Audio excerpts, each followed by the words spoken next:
नमस्कार मु रोजालिन मिश्र स्वागत करुच्ची काकी कुकुनी ब्लॉग को आपण मानक।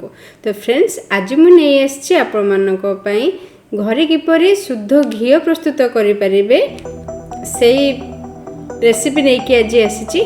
तो चलନ୍ତୁ स्टार्ट करबा वीडियो को। तो फ्रेंड्स मु एठे किछि क्षीर को भल से फुटे कि सर को स्टोरेज करके रखी थी 8 ରୁ 10 दिन ताको रखी थी।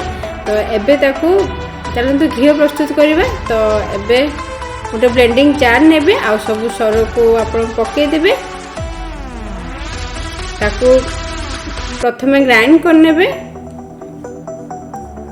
तो भल से ग्राइंड हो सारा पर से ठंडा पानी दे देबे। पानी बहुत पूरा ठंडा ही थिबा दरकार। तो ताको आउ थोड़े ब्लेंड कर नेबे। तो देखंतु एठी हम ब्लेंडिंग करि नैछि। तबे देखंतु लोहणी ऑलरेडी बाहर आसलानी। तो एबे चलंतु लोहणी किपरि बाहर करबा। तो प्रथमे गोटे पात्र रे किछि आइस क्यूब नेबे आ बहुत ठंडा पानी नेबे आ गोटे प्लास्टिक पात्र नेबे जोथरे कि जहाँ आपण ग्राइंड करके रखी चंदे से सब को पके देबे।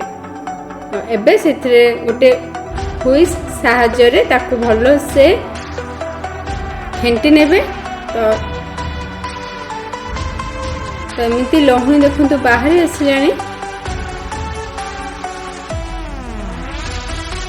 देखंतु एठी लोहणी सब बाहर आछि।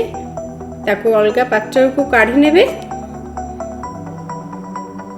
तो एबे जो लोहणी को बाहर करके रखी थिले ताको आउ थोड़े ठंडा पानी रे ताको टिके धोई नेबे। तो देखंतु मु ठंडा पानी टिके एपट सेपट करि नैछि। तो एबे कड़ाई गरम करंतु आ सेथिरे ए लोहणी सब को पके दियंतु। पूरा धीमा आंच रे आको बसेइबे। गोटे स्पून साहाय्य ताको टिके एपट सेपट कर नियंतु ताकि से मेल्ट हो जिवो।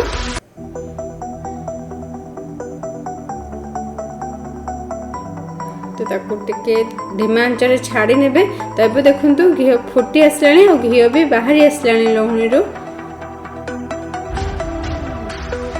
तो आपको भल से टिके फुटीबा पई देबे आ एमती का ही टिके रेड हवा पर्यंत ताको आपण फुटे नेबे। तो एबे देखुन ठंडा हे गला परे आपण ताको छाणी नेबे। तो देखंतु एबे आपनकर शुद्ध घी प्रस्तुत हे गला। तो आपण आपको गोटे काच कंटेनर रे स्टोरेज करके रखी परिबे।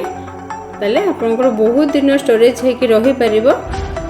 देखंतु केते सुंदर प्रस्तुत हो जाए ना घी। बहुत इजी प्रोसेस रे मु करी छी। आपण माने भी करि परिबे। तो थैंक यू। वीडियो भल लगे लाइक शेयर कमेंट करंतु। और जदि चैनल रे नुआ छथि ताले सब्सक्राइब करनियंतु। पुणी देखाबा नुआ गोटे वीडियो रे नुआ रेसिपी सहित। रहुची नमस्कार।